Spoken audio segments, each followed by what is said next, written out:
这是一段真实的吸血鬼影像，拍摄于1996年。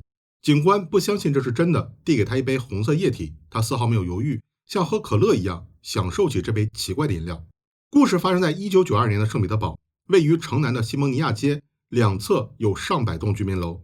就在这样人口密集的地方，住在84栋的居民在清晨扔垃圾时，发现垃圾桶里躺着一位女孩的尸体，她面色苍白，脖子被割开。根据警方的调查，这名女孩是一名性工作者，她很可能被自己的顾客杀害了。但是警方忽略了异常情况，只把本案归咎为一场普通的纠纷引起的。然而短短几天之后，又发生了另一起类似的案件，在城市的最北方苏兹达尔大街5号附近，居民又在垃圾桶里发现了另一个女孩，全身赤裸，头部有被敲击的痕迹，脖子被割开，皮肤苍白。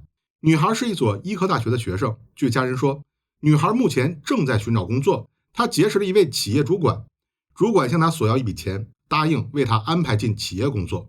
但是女孩从家里拿走钱之后就失联了。两起案件发生在圣彼得堡的不同区域，警方并没有将其联系在一起。不久以后，一名房东向警方报案，他声称自己的租客很可能是多起凶案的凶手，因为在他清理房间时，发现卫生间的地板上有许多没有清洗干净的血迹，房间内也充满了恶心的味道。租客名叫伊布拉基姆·哈基耶夫，目前已经离开了圣彼得堡。房东将护照复印件交给了警方。当时的俄罗斯刚刚经历了苏联解体，社会动荡，凶案频发，所以这件事没有得到更深入的调查。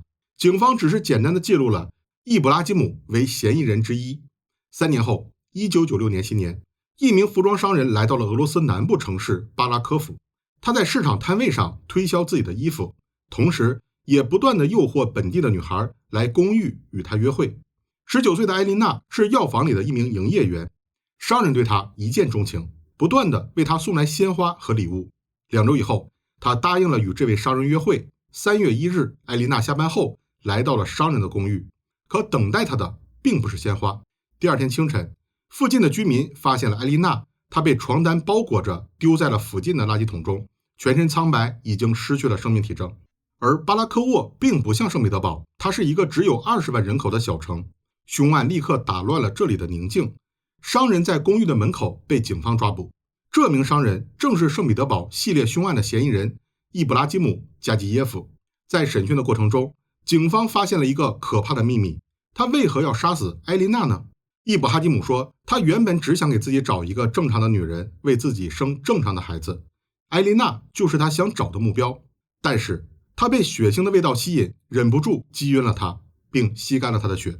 调查人员不相信他的话，认为眼前这个人在假装精神病患者逃脱法律制裁。于是在第2次审讯前，调查人员去屠宰场取了一罐猪血，随后就发生了视频中的一幕。伊布拉基姆毫不反感血液的腥味，拿起杯子就喝了。要知道，俄罗斯人是不吃动物血液制品的，甚至动物的内脏和头尾都会丢弃掉，不拿来食用。所以痛快地喝掉一罐猪血对于他们来说是很震撼的。随后调查人员询问他，他像人血吗？伊布拉基姆说，像，但口味轻。你刚才说他来自什么动物了吗？调查人员回答他，一头小牛。伊布拉基姆说，我并不了解很多动物，但这一定不是牛血，因为它比牛血的味道淡，牛血的颜色也更深。这句话震惊了在场的调查人员，这的确不是牛血，而是猪血。但是伊布拉基姆是一名穆斯林，调查人员不能告诉他实情，以免冒犯他。于是调查人员问了另一个问题，转移话题。离开圣彼得堡之后，你去了哪里？杀了多少人？伊布拉基姆立刻否认了这3年中有杀过人。他说自己去了古杰梅斯。1995年前后，这里正是车臣的战场，他碰巧出现在这里。他在战场上爬行，寻找受伤的士兵。当伤兵看到他的时候，会向他呼救，然后晕倒在掩体后面。过了一会儿，伤兵会因为疼痛再次醒来，此时他们会看到一个人正趴在伤口上吸吮鲜血。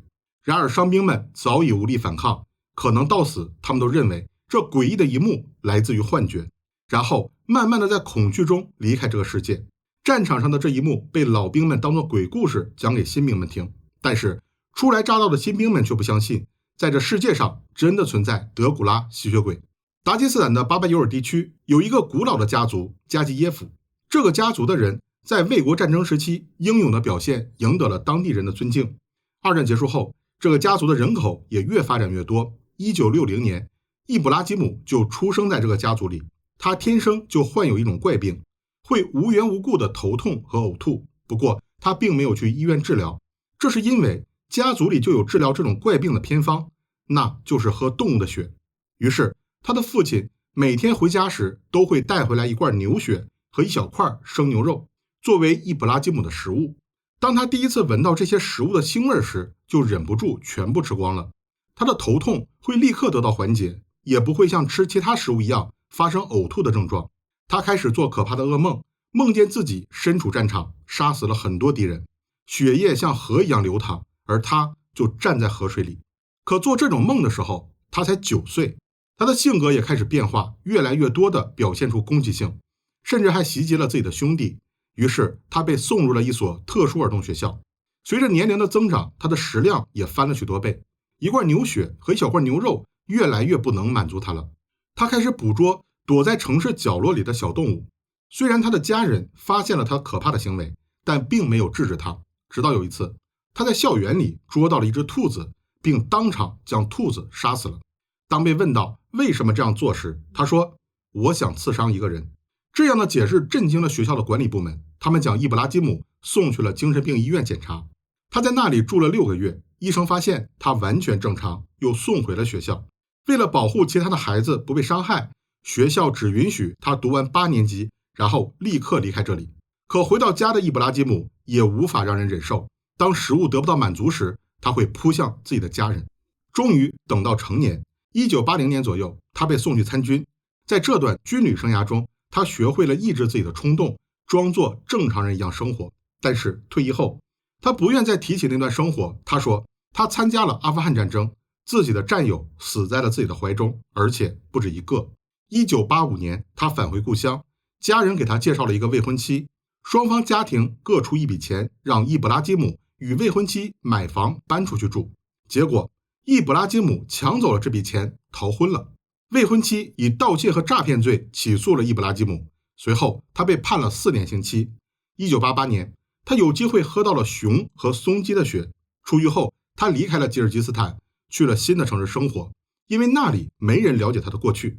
1992年，他来到了圣彼得堡，认识了一位新朋友，是一位警官。这位朋友邀请他喝一杯，但是易卜拉吉姆是不能直接饮用酒精饮料的。他的朋友并不介意，两人聊了3个小时。这位新朋友已经喝醉了，倒在了他的面前。易卜拉吉姆声称，这时候他已经意识模糊，不能控制自己的行为。他拿起了朋友的警棍，在头部击打出一个伤口，然后在伤口里吸吮。当他喝到血液时，才逐渐的清醒过来。他还说，如果是凝固的血，对他没有任何作用。之后的2年里，他白天是一名服装商人，过正常人的生活，夜晚则在圣彼得堡的街头寻找单独出门的女孩。直到他意识到已经被警方发现，才离开了圣彼得堡。在返回家乡的路上，他经过了车臣战场，发现这里可以满足自己的需求，于是在战场附近生活了一段时间。在庭审记录中，他甚至还说想通过购买战俘满足自己的需求，不过对方的要价太高，让他放弃了。离开战场后，他与一位合伙人购买了一批服装，运往巴拉科沃出售。他的合伙人亲眼见过易卜拉吉姆在深夜喝下过不明液体，但他没有猜到这竟然是某种动物的血。易卜拉吉姆被捕后被押送到圣彼得堡受审，在所有的指控中，他只承认谋杀了5人。关于战场上的经历，调查人员没有证据，既不能证实，也不能反驳。1997年，法庭认为易卜拉吉姆的行为是因为他患有精神类疾病，所以免除了刑事责任。他被送往圣彼得堡精神病医院进行强制治疗。不过奇怪的是，易卜拉吉姆被判刑时才37岁，按照常理来说，他现在还活着。但是现在他究竟是被释放了，或是在哪里关着，没有任何消息，成了一个谜。这里是俄罗斯调查，我们下期再见。